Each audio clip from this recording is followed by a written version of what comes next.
Hello comic book people, it's comic book day. Let's see what I got. First up is Batman and Robin Eternal number 18. This was written by James Tynion and Scott Snyder. It was also illustrated by Scott Eaton. The whole premise of this comic book series is to spotlight some of the other Batman family members that haven't been too much in the spotlight. And we have a little bit of a storyline going into play that's given some explanation as to what's happening with Cassandra and Stephanie, also known as the neglected Batgirls in the New 52 universe. Stephanie's already had a pretty good explanation as to her background. Cassandra's had some spotlight here and there, but I'm really happy that this whole storyline has nothing to do with Damian. Cassandra does have a very similar background as to what she had in the previous DC universe, so I'm very happy they kept those two in conjunction. And this issue leaves off on a pretty big note that's going to be exploding in the next issue, so I'm excited to see what happens. Next up, I got Obi Wan and Anakin issue number 2. This is a Marvel comic title. It was written by Charles Soule and it was illustrated by Marco Checchetto. I'm loving a lot of the Star Wars comic books that are coming out. They're filling in a lot of the gaps in between the movies.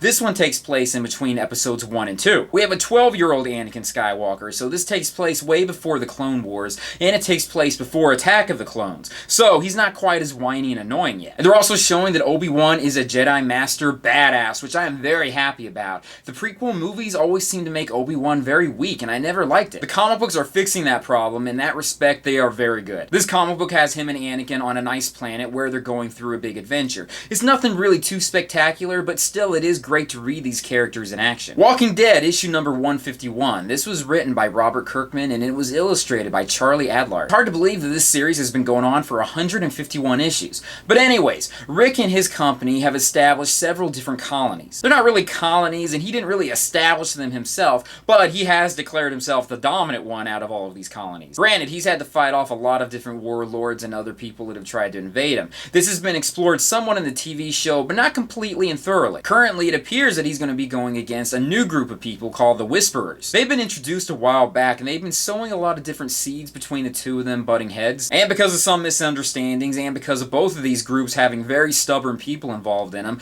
because of all the things that have happened to them, it looks like they are going to be going to war. And even though this is something that's been played out somewhat a few times already, I'm still hooked on the series, and I want to continue on and see what happens. Batman Beyond number 9. This was written by Dan Jurgens and illustrated by Bernard Chang. If you're not aware of this, in the not too distant future, an adult Tim Drake takes up the role of Batman from Terry McGinnis, who passed away previously in another storyline. And in this future world, Gotham is one of the few cities that are still remaining that has some sense of structure to it. In this issue, Terry's little brother Matt, who you may remember from the Batman Beyond cartoon, left Gotham to go to Metropolis. And Metropolis is in a really awful state right at this point, so it's not a very good idea for him to travel alone. And this issue leaves off on a really big note and also plays homage to the original series. Next, I got Uncanny X-Men number 3. This was written by Colin Bunn and illustrated by Greg Land. The Dark Riders are going around killing any mutant that has the ability to heal others. There's a Terrigen Mist that came through the entire Marvel universe, or just on Earth, and most of the mutants have either been killed off or they're sick. Magneto has formed his own band of X-Men that are much more ruthless and much more willing to kill or to do something in order to protect other mutants. A lot of miscellaneous mutants that have been introduced along the way in the X-Men series are all being spotlighted here,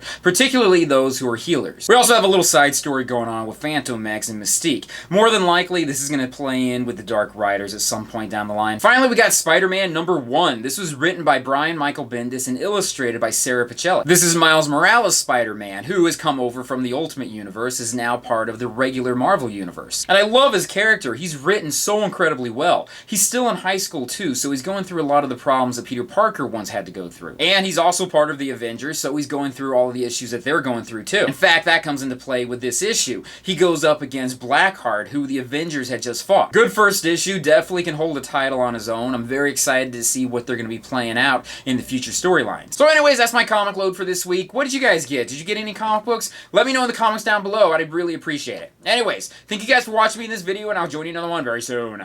Peace.